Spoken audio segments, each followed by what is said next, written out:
Standard 12th, subject statistics. This year you are having 2 textbooks in stats, part 1 and part 2. Now this is part 1, page number 1, chapter number 1, index number. Okay. Now this is, you can say, the content of the chapter. Okay, on page number 1 आपको बताया हुआ है इस chapter में क्या क्या cover हो रहा है. So let's start with definition. Clear? What is the name of the chapter? Index number. This is a very new term for you. Let me explain you what is index number. See, किसी भी चीज़ का price, national income, supply, production, employment, unemployment, investment, export, import, cost of living, population, death rate, birth rate, ये सब आप economics में terms सुनते रहते हो. They keep on changing with time. इनके नंबर्स, इनके न्यूमेरिकल्स टाइम के साथ चेंज होते रहते हैं. इनका प्रोपोर्शन, इनका डायरेक्शन वो भी चेंज होता रहता है. So it's important to study the variations in all these items. Government country में ये सारे रिसर्चेस, ये सारे इंक्वायरी होती रहती है. टाइम टाइम पे ये चेक होता रहता है कि किस डायरेक्शन में, किस प्रपोर्शन में, किस रेट, किस रेशो में इन सारे चीज़ों में वेरिएशंस आ रहे हैं, so that we can plan for the future, right. So for calculation for this, जो भी चेंजेस होते हैं वैल्यूज़ में, उनको कैलकुलेशन करने के लिए, उनको मेजरमेंट करने के लिए there are 2 methods, method of absolute measure and method of relative measure. Now see, what is method of absolute measure? One example is given, the prices of wheat and rice for the year 2015 and 16. 2015 में the price of wheat 24 and the price in 2016 30, right? Rice 2015 में 40 and 2016 में 46.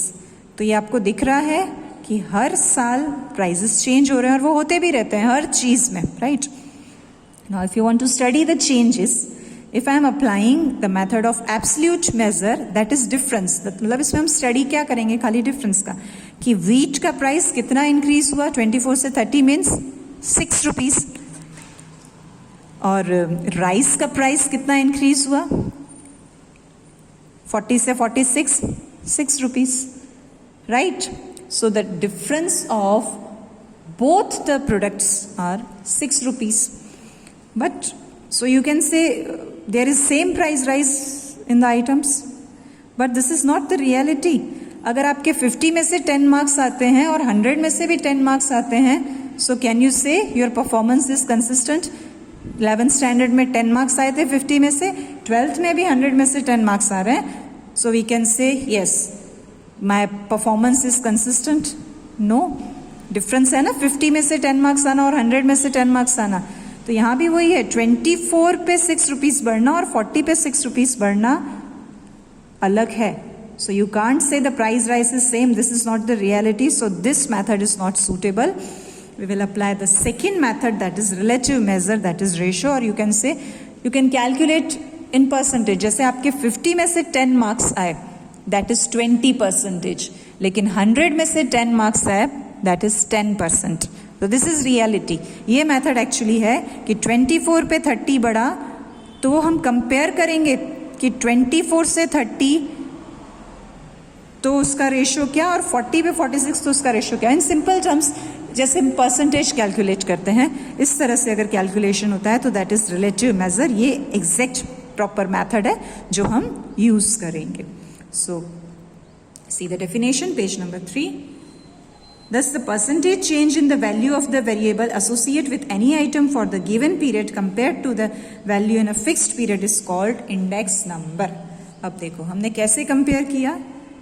30 rupees 2016, 24 rupees 2015. ये हमारा होगा current year और पुराना वाला होगा बेस ईयर. जो करंट ईयर है, जो लेटेस्ट है वो, और जिससे कंपेयर करोगे वो होगा बेस ईयर. तो हमने 30 को 24 से और 46 को 40 से कंपेयर किया.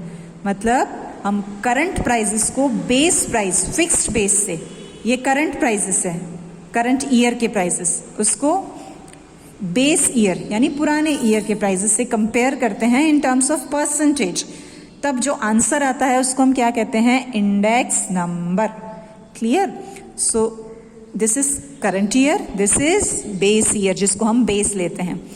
सो इन प्राइजेस को, जो करंट ईयर के प्राइजेस हैं, हम उनको बोलेंगे सी P1, और जो पुराना बेस ईयर के प्राइस है उसको बोलेंगे P0। Price of base year is P0 और price of current year is P1। Now for finding index number, the formula is I equals to P1 upon P0 into 100, like you calculate the percentage. अभी मैंने definition में आपको क्या बोला, percentage change. Percentage change means you have to multiply by 100। Value, अब value चाहे आपके marks की हो, कि राइस की है, वीट की है, एक्सपोर्ट की है, कॉस्ट ऑफ लिविंग की है, जो भी चीज़ दी है उसकी values P1 divide by P0, P1 divide by P0। जब हम करंट को पुराने बेस से कंपेयर करेंगे, so you will apply this formula P1 upon P0 into 100। तब जो प्रपोर्शनेट एग्जैक्ट परसेंटेज चेंज में आंसर्स आएंगे, इनको हम क्या कहते हैं, index number.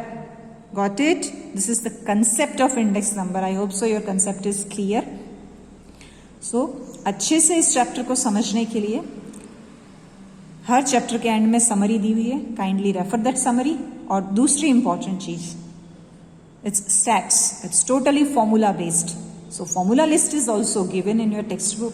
Please learn and right the formulas in your notebook. Make the systematic notebooks, please. Even in 12th standard, you have to make the notebooks. Read the summary, copy the formula list, learn the formulas properly. नहीं तो मैं आगे sums करवाती जाऊंगी, आपका base unclear रहेगा.